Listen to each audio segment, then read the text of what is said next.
И здраво на сите, јас сум Марио, а денеска е 8 март или народски познато како Денот на жената. Пред да се префрлам на моето кусо излагање во однос на таа тема, сакам заедно да го прецизираме и дефинираме тој датум, празник или како веќе милувате да го наречете. 8 март е всушност ден на кој секоја година се одбележува независноста на жените, односно борбата за женските права, односно еднаквоста на жената и мажот во општеството.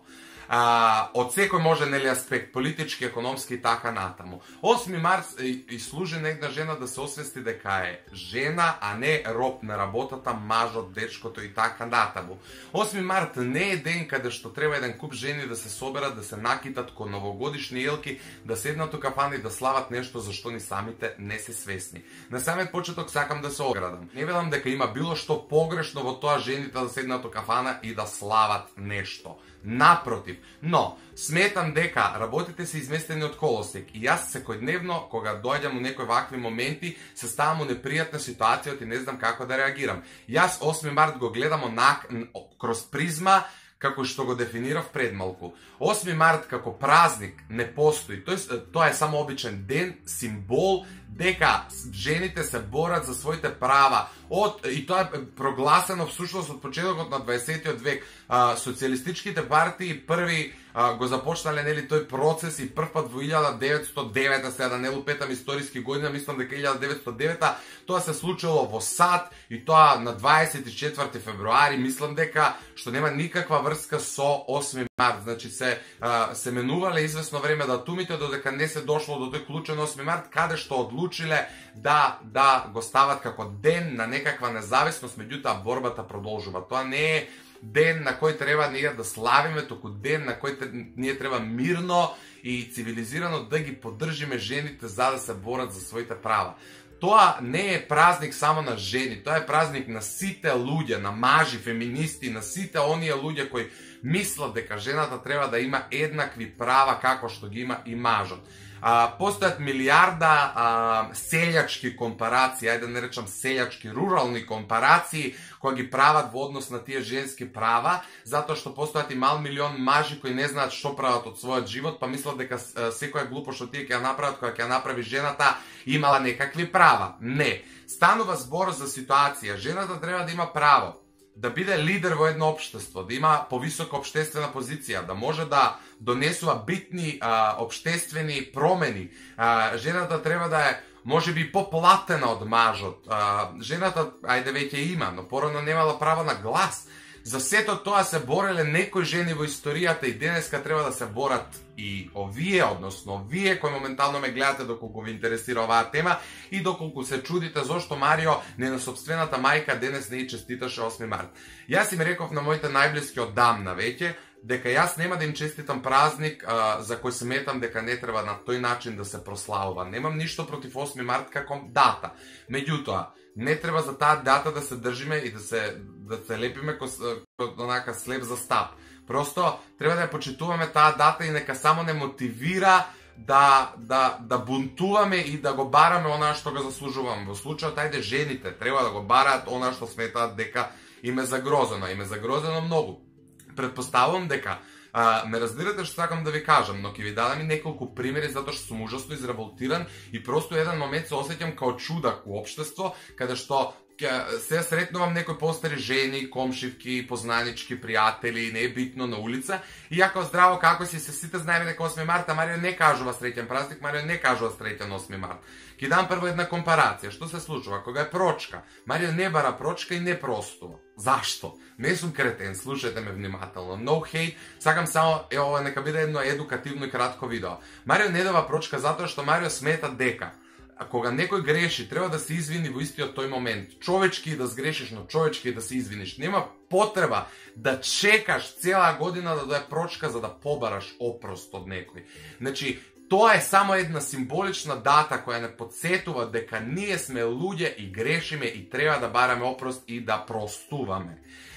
Кога дојде 14 февруари, дали тоа Свети Трифун, Свети Валентај, не е битно. Ќе го споредам, ајде нека биде денот на влюбените. кога ќе дојде денот на влюбените, сите парови цветаат, сите идат на некакви вечери, сите си купуваат подароци, сите уплаќаат одмори, сите се верат, сите се мажат, сите се женат.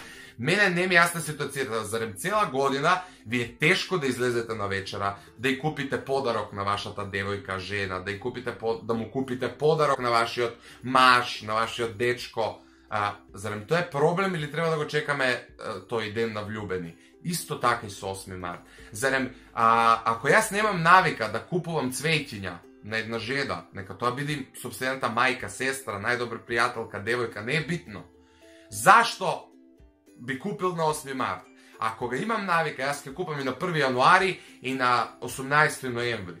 Разбирате, тоа е само еден символичен момент кој ни укажува на тоа дека не треба да заборавиме што се случува во светот. Постои една книга, станува збор за жени кои оставиле најдлабок впечаток во историјата на феминизмот, односно за правата на жените кои се борели и кои останале во историјата.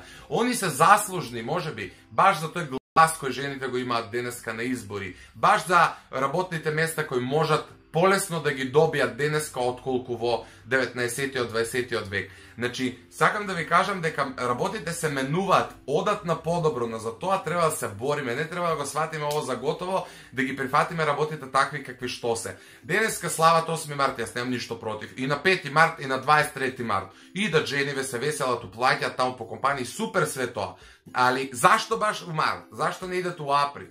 Значи, пола жени што уплатиле сега по 50 евра да идат некаде да слават 8 март, изеле дома ќутек од мажот им кој изреволтиран затоа што жената дала 50 евра да иду у кавана или на планина или у негде. И ти, пошто мажот ти те тепа дома, си земала за право да си славиш 8 мартот и ти, тоа е денот на жената. Каква црна жена? Значи, дојете малце свест, малце уклучите тоа мозокот. Македонија е стварно особено загрозена од тој аспект, затоа што овде секојдневно сведочиме на разноразни будалаштини, овде се малтретираат мали деца, се малтретираат жени, дискриминираат жени. Овде, кога ќе се обратиш на жена и викаш, ајде бори се машки, зашто машки, зашто не му кажеш на маж бори се женски, или тоа е срамота. Значи, работите се скроз изместени од колосек и мене, ако малце ќе продлабочам темата, не ми е проблем да кажам среќен 8 март, среќен празник и така натаму, да не ме сватите погрешно. Наистина немам таков проблем, но ја тоа го чувствувам како плакнење на уста. Не го мислам искрено, затоа што не е среќен. Еве уште еден пример, пред некој ден наводно полицајкава што ја лупна она, како се вика, за коли што дизаат, се да можем текне терминот на тоа чудово. И на таков начин пробаа да не манипулираат, да кажа дека ја лупнало тоа у глава, а не ја лупнал тој и тој. И таа жена, загрозена јадна, мора изјави да дава, девојче што и да е, изјави да дава дека ја лупнало тоа у глава паук, не знам више како се вика, паук ја лупнал у глава, и тоа се правите на жените? Тоа се правите на жените, за тоа се слави 8 март. Не, значи малце треба да гледаме пошироко, да бидеме open-minded кон сите работи што се случуваат у светот, затоа што не е све така сјајно и бајно. 8 март е државен празник само во неколку земји у светот. Тоа е Виетнам, Кина, Русија, Белорусија, значи далеку сме ние од тие земји. Во Македонија 8 март навистина постои само како обична символична дата да жената се почувствува попријатно и да ја мотивира да се бори понатаму за сопствениот живот и за екзистенцијата, за се живо и диво. Да свати дека 8 март е денот кога треба мозокот да ја проработи, дека таа не е роб на работата, на мажот и на дечко и на дедо и на баба и на татко и на никого. Таа е сама за себе, таа има сопствен живот и таа има право на се. Јас ги поддржувам сите жени кои се борци и кои навистина така функционираат. Има неколку години наназад имаше 8-мартовски маршеви кои се всушност одлична прилика да се покаже на каков начин треба да се прослави тој ден. Треба да се соберат сите жени, да одат по улица, не да протестираат, мирно и цивилизирано да маршираат. Така се слави 8 марта, не по кафаник со менџуши, цицки, испучени, ногти. Немам ништо, пак ја речам, немам ништо против тоа, значи супер све тоа, идете, веселите се, дружете се. нема проблем, но треба да сте борци и да се борите за своите соништа, да се борите за своите права и очекувања. Просто сите заслужуваме во светот да живееме онака како што ние сме наумили. Никој не може на нас идеите да ни ги сруши мозокот, да ни го земе срцето, душата. Значи, не да така работите. Јас во оваа прилика ги поздравам сите жени на овој свет, не само жени, кога ќе кажам жени, мислам на цел женски пол и на сите кои така се чувствуваат. Но мислам и на мали девојчиња, и на баби, и на мајки, и на сите поред. Во Америка, например, постои ден на мајка, ден на татко. А ова се класифицира као денот на жената, пак се навратам на почетокот. Ова е ден за сите оние луѓе кои се борат за женски права. Јас прв сум феминист и прв сметам дека жените имаат еднакви, не имаат, него треба да имаат еднакви права како мажите, а се уште немаат. Седор маж се дозволува да лупне жена, тоа е поголема жена од самата жена. Да не ги вреѓам жениве со такви компарации, но тоа е навистина така. Сега ви го честитам овој ден, мотивирајте се, борете се и не дозволувајте никој да биде авторитет на вашиот живот, никој да го води вашиот живот и никој не дозволувате ниту да ве навреди, ниту да ве удри, ниту да ве попречи во било какво остварување на вашите соништа. Ве љубам сите, убаво да си поминете кај да идете за овој празник, кога веќе сакате така да го нарекуваме. Бидете попаметни од следната година и не ми се лутете доколку ме познавате лично, доколку ве сретнам и не ви го честитам овој празник, затоа што моите гледишта се малку по чудно настроени, затоа што општеството не налага да мислиме сите идентично и просто мене тоа не ми се допаѓа. Ако сакате, критикувајте ме, хейтајте ме, што сакате, правите ми. Ја посакувам се најдобро, посакувам да бидете сретни, живи, здрави, храбри, што е најважно. И се гледаме следната година исто време со, може би, 2-3 права повеќе. Чао, другари!